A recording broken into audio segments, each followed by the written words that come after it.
Hi guys, today I'm actually taking a break and I'll be coloring with these ParKoo markers.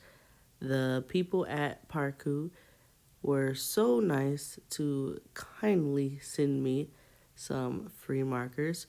Yes, they sent them for me for free to test out and review, but they did not pay me to make this video. So let's go ahead and get into the review. As per usual, I have to start with a swatch test.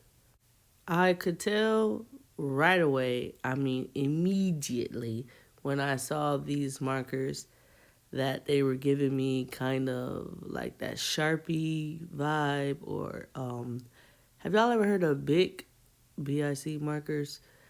You know, those kind of vibes.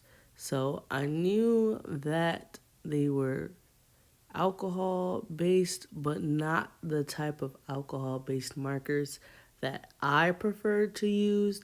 So I was pretty skeptical.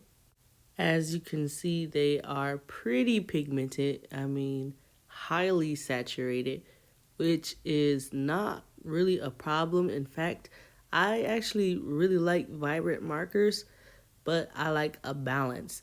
So when you give me a set of markers that are all basically just screaming in my face, it's kind of hard for me to piece together something that I'm going to like because I want a balance. I want the vibrant, saturated colors, but then I also want some pastels and, you know, just cool colors that are going to maybe dull the vibrant colors just a tad bit. So I thought I would actually go ahead and do a blending test to see if this cheaper brand of alcohol markers actually blended. And it does blend. Now, it's not the smoothest blend that I've ever seen. And you definitely have to put a little bit more work and thought into it. But it is doable. So I thought I would go ahead and, test it out on a full piece. Now, I will be the first to say that I don't really like the face of this piece. I've been basically exaggerating my eyes during the whole month of October, just playing around with features and making them even more illustrated because, I don't know, you know, Inktober's been around and it's just allowing me to play around and just draw more and therefore, express myself more and play around more. So I've been playing with features and this face isn't my favorite uh, face that I've ever drawn, but it was still decent. And then when I started coloring it, I knew I had already ruined the piece. But it is what it is. Now, I'm going to say that it is a mix of her bubbly eyes and this heavily saturated salmon color. I know this is supposed to be like the skin color in the set, but it's not working for me. It's just too saturated and yeah, it's not a good flesh color or skin color. So that only exaggerated the disfigured face even more. So I was kind of bummed out, but it is what it is. I was going to go ahead and complete the drawing thinking maybe if I finished it, it would all, come together. So I would say that the biggest flaw in this marker brand, or at least the set that they sent me, is that it's just way too saturated and vibrant, at least for the work that I like to do. Seeing that I do like to draw humans a lot, these colors are basically unrealistic and they're not working for me. So that to me is the biggest flaw. The second thing I noticed is that they don't have any kind of name for the individual marker. So I don't know why, but that's really a pet peeve of mine when the marker isn't named or at least numbered. Because if I like a specific color, then I want to go ahead and know what it is so that I can repurchase or, tell someone else, hey, this is a bomb color. So I like having names on each single marker.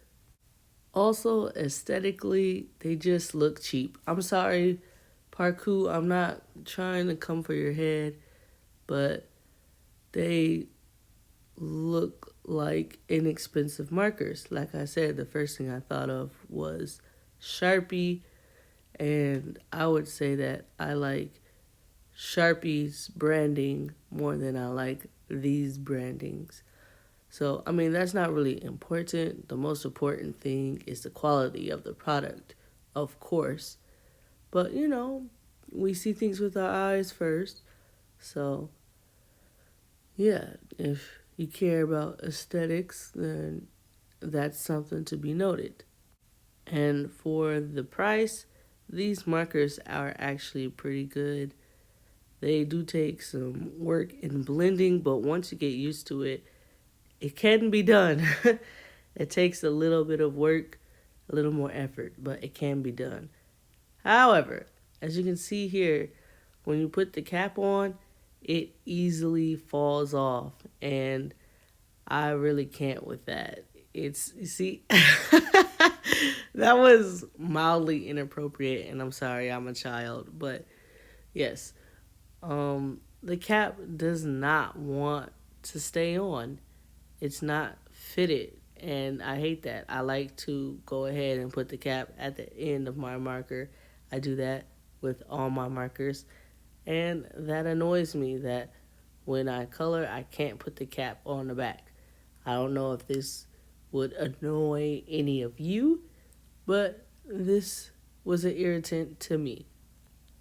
Now that I've kind of, ran through what I did not like about this marker, I would like to go ahead and briefly discuss what I did like about it.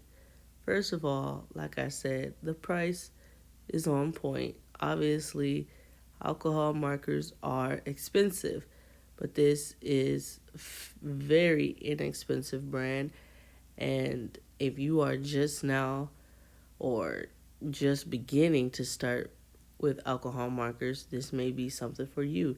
If you are a doodler, this may be something for you. So you're not breaking the bank. As you can see, look at these green stripes on her shirt. Yes, I'm not gonna lie to you. I've seen smoother blends, but for the price, this blend is very good. And I actually do like a lot of the colors that are in this pack. For example, those jeans though. I think those two blues together make the perfect combination for a color of jeans. So I'm really feeling that, and I'm probably going to use the heck out of those blues for jeans in the future. So there's that. Also, the tip is that classic bullet nib tip that I grew up on and that I love. It's actually pretty pointy, so you can get a lot of details with it, and I really appreciate that.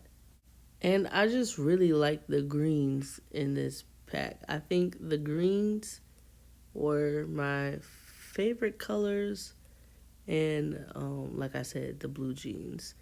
So those two blues, which I can't give you a name of because they don't have any names on the marker. But yeah, so it comes with a lot of good colors. It's just that I wish that it came with other colors that would kind of neutralize the high vibrancy of some of these markers.